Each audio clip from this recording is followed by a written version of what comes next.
சேரமான் பெருமாள் நாயனார் சிவபெருமான் கிட்ட ஒரு வரம் கேட்டாராம். அது என்னன்னா, எந்த உயிர் பேசினாலும் எனக்கு அது புரியணும்.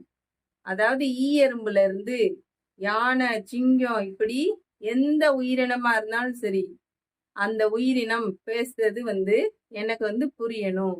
ஏன் அந்த உயிர்கள் பேசுறது எனக்கு புரியணும் அப்படின்னா, அப்பதானே அந்த உயிரோட குறையை என்னால நிவர்த்தி பண்ண முடியும்.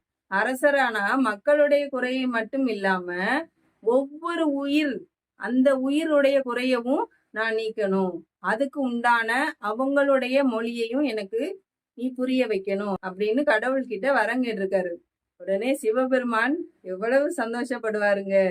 என்ன, அதனால அவர் என்ன பண்ணாருன்னா, உடனே அந்த வரத்தை நம்ம சேரமான் பெருமாள் நாயனாருக்கு கொடுத்து, நீ போய் அரசாட்சி செய்ப்பா அப்படின்னு அவருக்கு அனுமதியும் கொடுத்து அங்க இருந்து அனுப்பி வச்சிருக்காரு. அதுக்கப்புறமா நம்ம சேரமான் பெருமாள் நாயனார் அரசாட்சியை ஏத்துக்கிட்டாரு. அவர் எல்லா உயிரினங்களுடைய குறையவும் கேட்டு அந்த குறைய நிவர்த்தி பண்ணி வச்சதுனாலதான் அவருக்கு என்ன பேரு அப்படின்னு பாத்தீங்கன்னா, களரிற்று அறிவார் அப்படின்னு பேரு.